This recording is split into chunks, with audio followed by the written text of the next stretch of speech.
Denver 7 On Demand is brought to you by Ferguson and BAC Appliance Center, the best in bath, kitchen, and lighting for your home. Good morning, I'm Molly Hendrickson with the latest from Denver 7. CDOT says if you don't have to travel along the I-70 corridor today, don't. We are still under an extreme avalanche danger this morning. Denver 7's Eric Lufer has everything you need to know. It may look deceptive right now, sunny skies, dry roads here on I-70, but the snow is moving into the mountains again, and we're still dealing with extreme avalanche risk in certain parts of the I-70 corridor and our high country. If you've been following this story as close as we have, then you're familiar with this map from the Colorado Avalanche Information Center. The area in black, that's extreme risk for backcountry zones, and that is a historic. Bottom line, more avalanches will happen. This is the latest video showing the brute force of these slides. A viewer sent this to us on Instagram. You may not know this because it's hard to tell when you watch the video, but slides go from 0 to 80 miles per hour in some cases in less than 5 seconds. The moral of the story here, CDOT still says if you don't have to head up to the high country today, don't, because we need to allow these conditions to lessen when it comes to avalanche danger. I'm Eric Lufer, Denver 7. Eric, thank you. Now from the First Alert Weather Center, here is meteorologist Lisa Hidalgo. Yeah, and you look at the snowpack in the mountains as of yesterday, now at 127% of normal statewide. Really impressive numbers in the mountains. Obviously, kind of a good news, bad news scenario, and there is more to come. We're going to see another 6 to 12 inches by tomorrow morning in the northern and central mountains. Now, here in Denver this morning, waking up to some sunshine, pretty mild end to the week. We started this week off at 15 degrees. That was our high on Monday. Today, we're looking at, it looks like upper 40s to low 50s, quite a bit warmer. Now, here's the change. Later today, we're going to see an increase in clouds, showers developing, so the roads could turn from wet to icy during the evening commute. Some of that mix turning over to all snow overnight, and that's going to cover parts of northeastern Colorado until early tomorrow morning. You'll notice as early as about 5 o'clock, we get some drier air moving in. All of that moves off to the east. Windy conditions expected, though, tomorrow. Those winds are really going to pick up in the northern Front Range Mountains. So spots like Estes Park, Berthoud Pass, you're all going to see some pretty gusty conditions tomorrow. We'll see speeds at about 15 to 30 miles per hour here in town. So from low 50s today, Molly, to 40s on Saturday. It'll be a little cooler, but still pretty mild this weekend. We're tracking another storm, though. March is typically our snowiest month here in Denver. So far, it looks like it's going to be this mid-week next week, another chance for some snow. Just one after the other. All right, thanks, Lisa.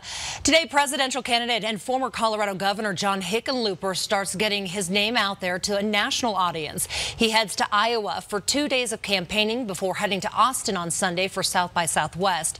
Iowa is important because it holds the nation's first caucus. Hickenlooper held a campaign kickoff rally in Denver's Civic Center Park yesterday. He stressed a need for unity in today's political world, but also wasted no time in attacking President Donald Trump. Lawmakers at our state capitol continue debate on a controversial bill to change the way the oil and gas industry operates in our state. The bill heads to the Senate Appropriations Committee today. Essentially, it would give more power to local communities to regulate the oil and gas industry. Right now, that power is in the state's hands. The oil and gas bill is still a long way from becoming a law. It has several more committee hearings before it goes before the full Senate. Next week, Democratic state lawmakers plan to introduce a paid family leave bill. Denver 7 was first to share details of the bill last week. It would allow time off for caring for a new child, caring for a sick family member, or if you yourself become sick. It also includes a new category called Safe Time. This is paid leave for victims of domestic violence. Lawmakers believe the bill will pass this year because it takes into account impacts on small businesses by having both employers and employees contribute to the program. Get ready to be angry. United Airlines may delay flights out of DIA if some passengers are late to arrive to the gate. United Airlines is testing a new computer system out at DIA that can delay flights if certain people don't show up on time. The system could help people and employees who are rushing to make a connecting flight while delaying the rest of us. United says the system would only call for a delay if the time can be made up during the flight. If your weekend plans take you along I-70, make sure you plan some extra time to get to know where you need to be. CDOT is closing the left lane of the highway in each direction over York Street tomorrow and Sunday. The off-ramp to York Street will remain open, but drivers on the highway will only have 2 lanes in each direction instead of 3. And if you drive this area, you know even with 3 lanes, we can see a lot of traffic jams. So with 2 lanes, you can expect even more delays. Get your clocks ready. This weekend, we spring forward an hour. This means if we don't adjust, we'll lose an hour of sleep. And that's hard on adults, but it can be even harder on kids. So we asked a pediatrician for advice. Dr. Robert Kowach says you should start adjusting your kids' sleep schedules now.